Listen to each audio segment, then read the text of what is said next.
Hello friends, welcome to StudyKar. मैं हूं आपका दोस्त प्रभाकर। आज के इस इंपॉर्टेंट लेक्चर में हम सभी डिस्कस करने वाले हैं 19 जुलाई 2024 के मोस्ट इंपॉर्टेंट करंट अफेयर्स के क्वेश्चन। तो आप इस पूरे लेक्चर को बहुत ही ध्यान से लास्ट तक जोड़ देखिएगा।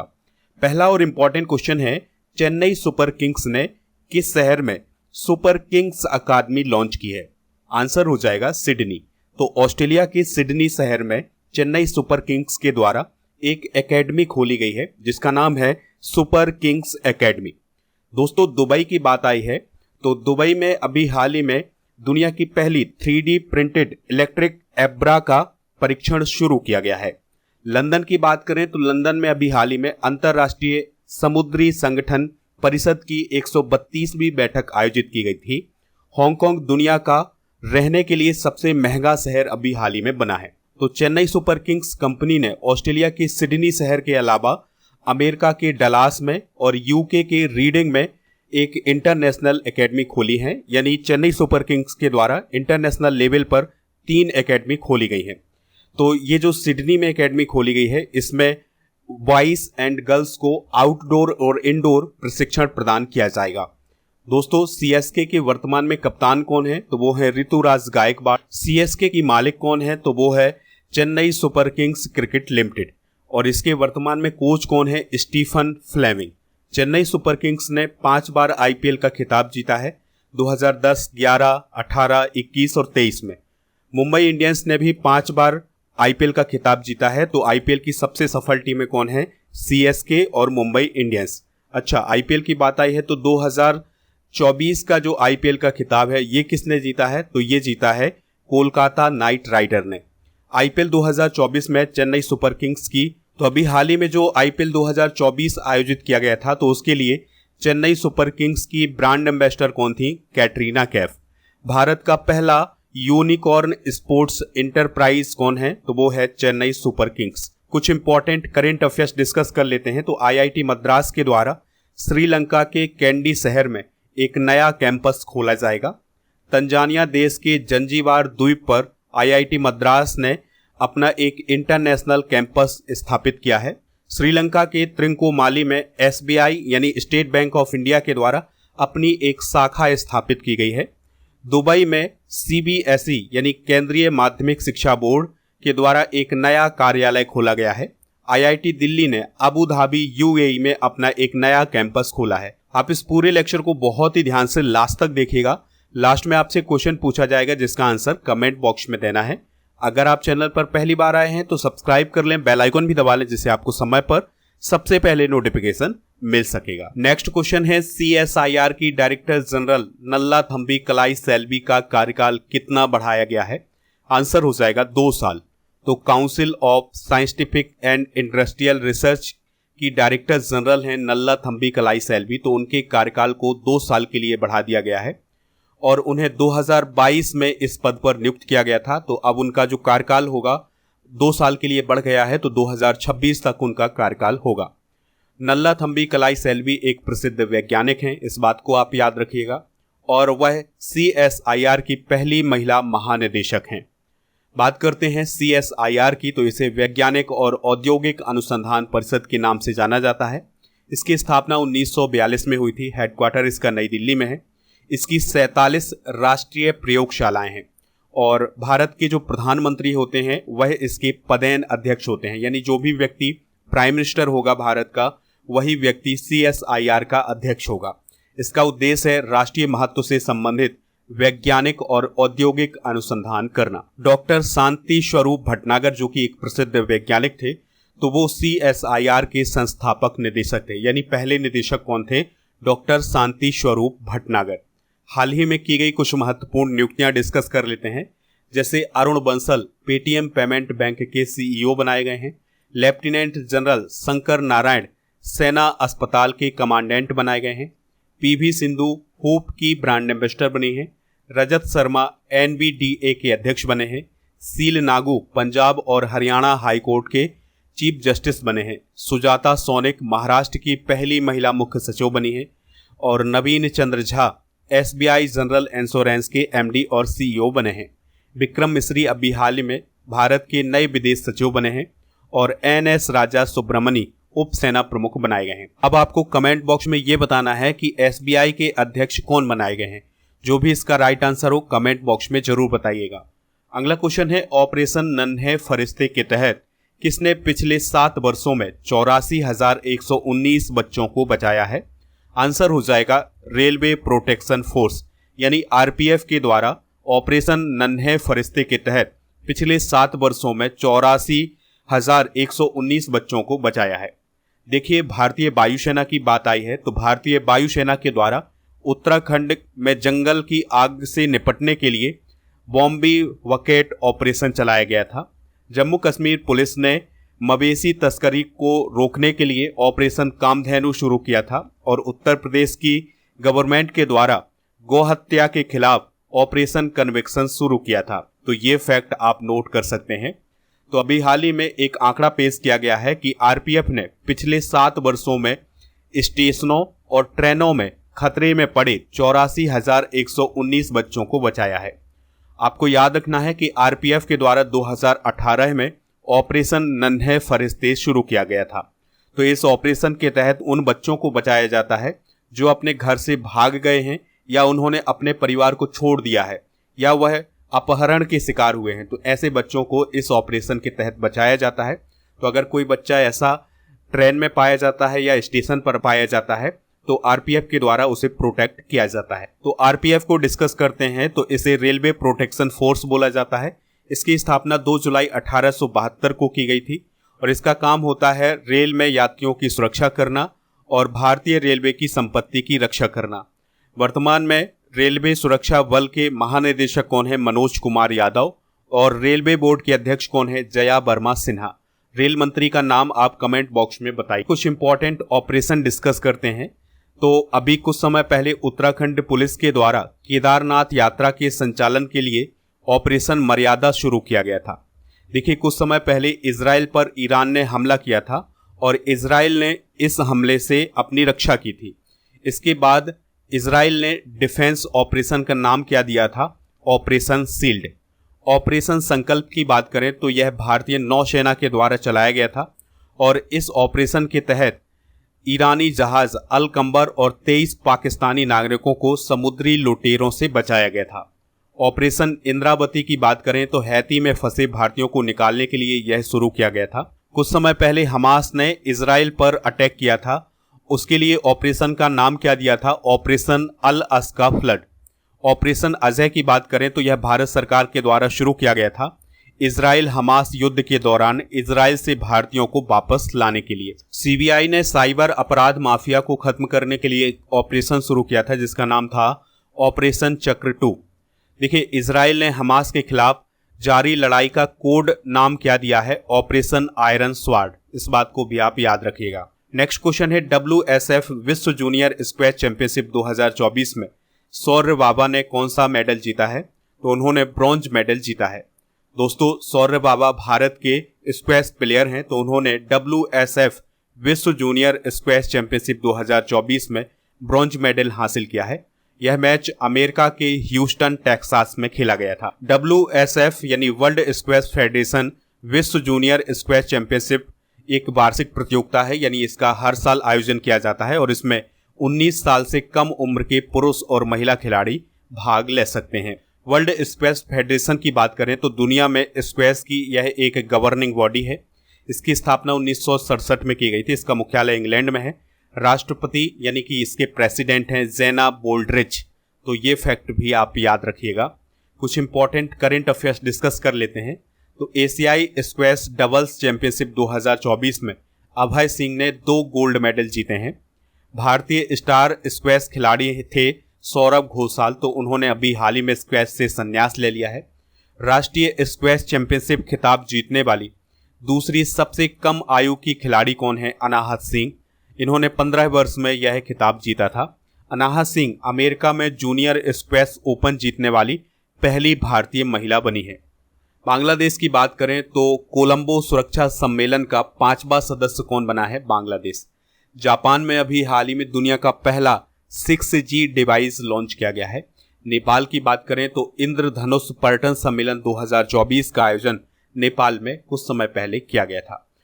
तो विदेश मंत्री डॉक्टर एस जयशंकर मॉरिशस की यात्रा पर गए थे और वहां पर उन्होंने पहले विदेशी जन औषधि केंद्र का उद्घाटन किया है और इस जन औषधि केंद्र में सस्ते दामों में दवाइयां उपलब्ध कराई जाएंगी। डॉक्टर एस जयशंकर ने मॉरिशस के ग्रैंड बोआ क्षेत्र में भारत की आर्थिक सहायता से बनी मेडी क्लिनिक परियोजना का भी उद्घाटन किया है।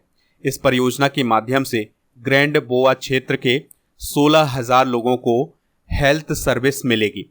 विदेश मंत्री डॉक्टर एस जयशंकर ने मॉरिशस की कैपिटल पोर्ट लुइस में भारत मॉरिशस मैत्री उद्यान का भी उद्घाटन किया है। तो ये सभी फैक्ट आप नोट कर लीजिएगा। मॉरिशस के बारे में बात करें तो यह अफ्रीका महाद्वीप का एक देश है और इसकी कैपिटल है पोर्ट लुइस। मॉरिशस रुपया यहाँ की करेंसी है और प्रविंद कुमार जुगनूथ यहाँ के प्राइम मिनिस्टर हैं। कुछ इंपॉर्टेंट करेंट अफेयर्स, कुछ इंटरनेशनल करेंट अफेयर्स डिस्कस कर लेते हैं। तो जैविक उत्पादों के लिए भारत और ताइवान के बीच में अभी हाल ही में एक समझौता हुआ है।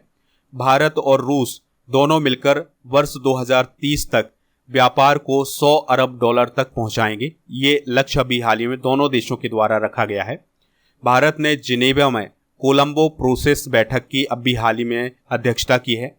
जापान ने नए बैंक नोटों में होलोग्राफिक तकनीक का इस्तेमाल अभी शुरू किया है। भारत और श्रीलंका दोनों देशों ने मिलकर के एक समुद्री बचाव समन्वय केंद्र शुरू किया है। थाईलैंड अभी हाल ही में समलैंगिक विवाह को मान्यता देने वाला पहला दक्षिण पूर्वी एशियाई देश बना है। अगला क्वेश्चन है, नागरिक विमानन पर दूसरा एशिया प्रशांत मंत्री स्तरीय सम्मेलन किस देश में आयोजित किया जाएगा? आंसर हो जाएगा भारत में। तो भारत में second Asia Pacific ministerial conference on civil aviation का आयोजन किया जाएगा। देखिए, अमेरिका की बात हुई है तो अमेरिका के वाशिंगटन डीसी में नाटो शिखर सम्मेलन 2024 आयोजित किया गया है। कजाकिस्तान की कैपिटल अस्ताना में एससीओ शिखर सम्मेलन 2024 आयोजित किया गया है और स्विट्जरलैंड के जेनेवा में 112वां अंतर्राष्ट्रीय श्रम सम्मेलन अभी हाल ही में आयोजित किया गया है। तो दोस्तों, नागरिक विमानन पर यानी सिविल एविएशन पर दूसरा एशिया प्रशांत मंत्री स्तरीय सम्मेलन 11 और 12 सितंबर को आयोजित किया जाएगा और इसका आयोजन भारत सरकार और अंतर्राष्ट्रीय नागरिक उड्डयन संगठन एशिया प्रशांत के द्वारा संयुक्त रूप से किया जाएगा। इसका पहला सम्मेलन 2018 में बीजिंग चाइना में किया गया था। इस सम्मेलन में Australia, Singapore, France, America, Britain, China, Vietnam, Indonesia, Pakistan और जापान जैसे देश शामिल हो सकते हैं। तो लगभग 40 देश इस सम्मेलन में भाग लेंगे। अब आपको कमेंट बॉक्स में ये बताना है कि वर्तमान में नागरिक उड्डयन मंत्री कौन है भारत सरकार में। कुछ इंपॉर्टेंट सम्मेलन डिस्कस करते हैं। तो पहला विश्व ऑडियो विजुअल और मनोरंजन शिखर सम्मेलन कहाँ आयोजित किया जाएगा? गोवा में। अंतरिक्ष अनुसंधान के बारे में वैश्विक सम्मेलन अभी हाल ही में दक्षिण कोरिया में आयोजित किया गया है। यूक्रेन शांति सम्मेलन 2024 जिनेवा स्विट्जरलैंड में हुआ है। वॉन जलवायु सम्मेलन 2024 जर्मनी के वॉन शहर में किया गया है। G7 शिखर सम्मेलन 2024 इटली में और भारत IORA क्रूज पर्यटन सम्मेलन 2024 नई दिल्ली में हुआ है। महासागर दशक सम्मेलन 2024 बार्सिलोना स्पेन में आयोजित किया गया है और 16वां विश्व भविष्य ऊर्जा शिखर सम्मेलन 2024 अबू धाबी UAE में आयोजित किया गया है। नेक्स्ट क्वेश्चन है, हाल ही में सर्वोच्च न्यायालय या सुप्रीम कोर्ट के न्यायाधीश कौन बने हैं? आंसर हो जाएगा जस्टिस नोंगमेई कापम कोटीश्वर सिंह और जस्टिस R महादेवन। तो इन दोनों लोगों को अभी हाल ही में सुप्रीम कोर्ट में जज बनाया गया है। तो इस क्वेश्चन का राइट आंसर क्या हो जाएगा? ऑप्शन नंबर सी यानी A और B दोनों। जस्टिस गुरमीत सिंह संधावालिया की बात हुई है तो यह मध्य प्रदेश हाईकोर्ट के चीफ जस्टिस अभी हाल ही में बनाए गए हैं। तो इन दोनों न्यायाधीशों को शपथ किसने दिलाई है? भारत के CJI DY चंद्रचूड़ ने। आपको याद रखना है कि सुप्रीम कोर्ट में मुख्य न्यायाधीश के सहित न्यायाधीशों की कुल संख्या कितनी है, यानी मैक्सिमम संख्या कितनी है? 34। जस्टिस नोंगमेई कापम के बारे में आपको याद रखना है कि उनका संबंध मणिपुर राज्य से है और वह मणिपुर राज्य से सुप्रीम कोर्ट के न्यायाधीश के रूप में नियुक्त होने वाले पहले न्यायाधीश बने हैं। Justice R Mahadevan Madras high court के कार्यवाहक मुख्य न्यायाधीश के रूप में काम कर रहे थे, तो वो अब सुप्रीम कोर्ट में न्यायाधीश बनाए गए हैं। दोस्तों, राष्ट्रपति द्रौपदी मुर्मू जी के द्वारा संविधान के अनुच्छेद 124(2) के तहत अपनी शक्ति का प्रयोग करते हुए इन दोनों न्यायाधीशों की नियुक्ति की है। राष्ट्रपति के पास सर्वोच्च न्यायालय के न्यायाधीशों की नियुक्ति करने की शक्ति है। सर्वोच्च न्यायालय के न्यायाधीश 65 वर्ष की आयु तक अपने पद पर बने रह सकते हैं। सुप्रीम कोर्ट को डिस्कस कर लेते हैं तो भारत की शीर्ष अदालत को सुप्रीम कोर्ट कहा जाता है। 26 जनवरी 1950 को इसकी स्थापना की गई थी। यह एक संवैधानिक निकाय है, यानी इसका वर्णन संविधान में किया गया है। तो भारतीय संविधान के भाग 5 के अध्याय 4 में अनुच्छेद 124 से 147 तक सुप्रीम कोर्ट का वर्णन किया गया है। वर्तमान में इसके मुख्य न्यायाधीश कौन है? DY चंद्रचूड़, और यह भारत के 50वें मुख्य न्यायाधीश हैं। और हरिलाल कानिया भारत के पहले मुख्य न्यायाधीश थे। इस बात को भी आप याद रखिएगा। अगला क्वेश्चन है, वन साइंटिस्ट वन प्रोडक्ट योजना का शुभारंभ किसने किया है? आंसर हो जाएगा शिवराज सिंह चौहान ने। तो भारतीय कृषि और किसान कल्याण मंत्री हैं शिवराज सिंह चौहान। तो उन्होंने वन साइंटिस्ट वन प्रोडक्ट योजना की शुरुआत की है। और यह जो योजना है यह ICAR की योजना है। यह योजना 5 साल तक चलेगी। इसमें वैज्ञानिकों की जो टीमें हैं वो फसलों की सभी किस्मों पर शोध करेंगी। दोस्तों, ICAR के सभी 5521 वैज्ञानिक इस योजना के तहत रजिस्टर्ड किए गए हैं। केंद्र सरकार की कुछ प्रमुख योजनाएं डिस्कस कर लेते हैं। कि वो कब से शुरू हुई हैं।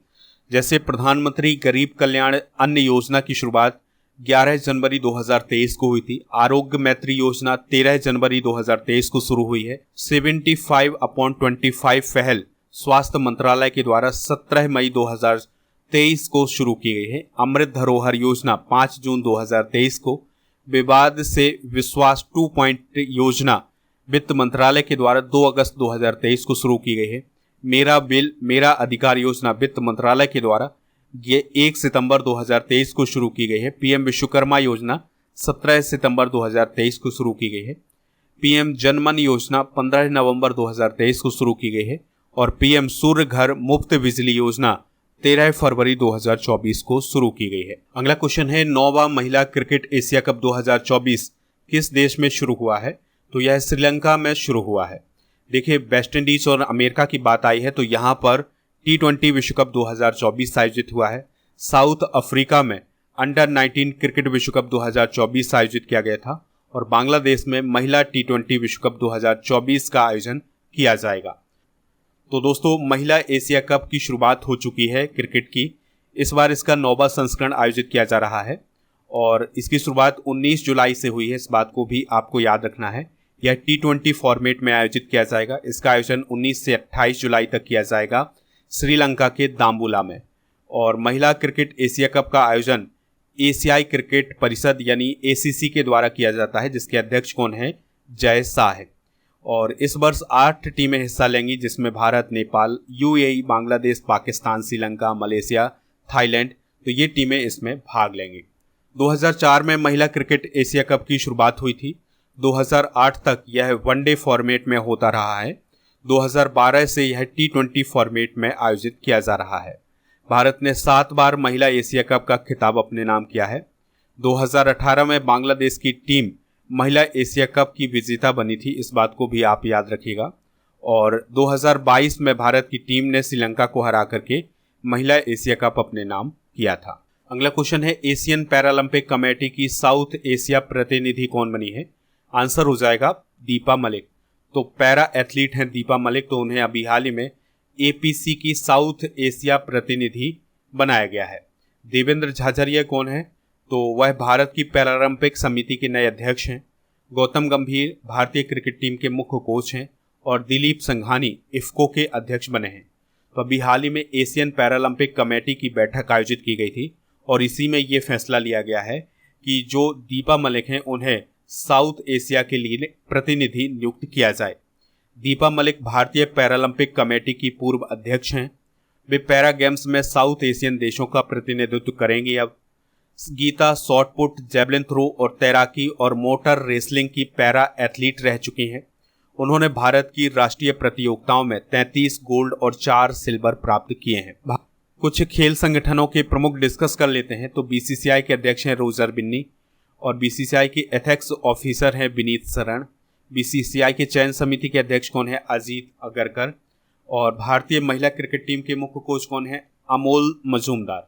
भारतीय खेल प्राधिकरण के महानिदेशक कौन बने हैं? नीलम कपूर। भारतीय टेबल टेनिस संघ की अध्यक्ष कौन बनी है? मेघना अहलावत। अखिल भारतीय फुटबॉल परिसंघ के अध्यक्ष कल्याण चौबे बने हैं। वॉलीबॉल फेडरेशन ऑफ इंडिया के अध्यक्ष कौन बने हैं? अच्युत सामंत। तो ये नियुक्तियां भी आप नोट कर लीजिएगा। पॉल कागामे किस देश के चौथी बार राष्ट्रपति बने हैं? रवांडा। महामारी तैयारी नवाचार संगठन ने एशिया में पहली प्री क्लिनिकल नेटवर्क सुविधा का उद्घाटन कहाँ किया है? फरीदाबाद में। भारत ने फिलिस्तीनी शरणार्थियों की मदद के लिए कितनी राशि प्रदान की है? $5 मिलियन। यूरोपीय संसद की फिर से अध्यक्ष कौन चुनी गई है? रॉबर्टा मेट्सोला। लाडली भाई योजना किस राज्य में लॉन्च की गई है? महाराष्ट्र। नीति आयोग के पूर्णकालिक सदस्य कौन बने हैं? Doctor V K. Saraswat, professor Ramesh Chandra, doctor V K. Paul. Mauritius के पोर्ट लुइस में भारत मॉरिशस मैत्री उद्यान का उद्घाटन किसने किया है? डॉक्टर एस जयशंकर ने। भारतीय भाषाओं में 22,000 पुस्तकें तैयार करने के लिए अस्मिता परियोजना किसने शुरू की है? शिक्षा मंत्रालय और यूजीसी ने। किस राज्य में किसानों की आय बढ़ाने के लिए वृक्षारोपण चलाया जाएगा? ये चलाया जाएगा उत्तर प्रदेश में। हरेला का पर्व किस राज्य में मनाया जाता है? उत्तराखंड में। आज के जनरल नॉलेज के पिटारे में कुछ इंपॉर्टेंट क्वेश्चन डिस्कस करते हैं। तो भारत में सर्वप्रथम राष्ट्रीय आय का संकलन कब किया गया था? 1868 में दादा भाई नौरोजी के द्वारा।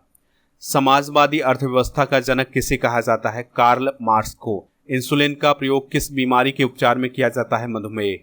भारत में दशमलव मुद्रा प्रणाली कब शुरू की गई? 1 अप्रैल 1957 को। भारतीय संविधान का स्थायी अध्यक्ष कौन था?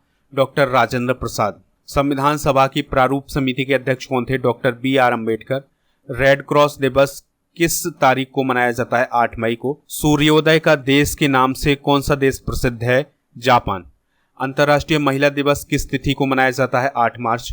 ओणम किस राज्य का प्रसिद्ध त्योहार? केरल। रतौंधी किस विटामिन की कमी से होता है? Vitamin A. टेलीविजन का आविष्कार किसने किया है? जॉन लोगी वेयर ने। वास्को डी गामा भारत कब आया था? 1498 को। कल के करंट अफेयर्स में आपसे पूछा गया था कि कीर स्टारमर का संबंध किस देश से है? तो उनका संबंध ब्रिटेन से है। लगभग सभी लोगों ने इसका आंसर ब्रिटेन बताया हुआ है।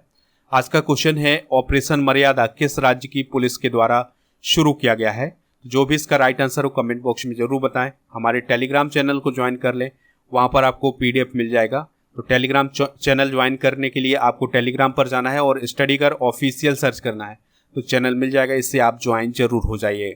स्टडी करके ऐप को डाउनलोड कर सकते हैं, इसका लिंक डिस्क्रिप्शन बॉक्स में दिया गया है। यहाँ पर आपको e book, test series, PDF, daily quiz ये सभी मिल जाएगा। इसके अलावा जून 2024 की मंथली करंट अफेयर्स की बुक आपको यहाँ पर मिल जाएगी। तो इन सभी को प्राप्त करने के लिए ऐप को डाउनलोड करें। ऐप का लिंक डिस्क्रिप्शन बॉक्स में दिया गया है।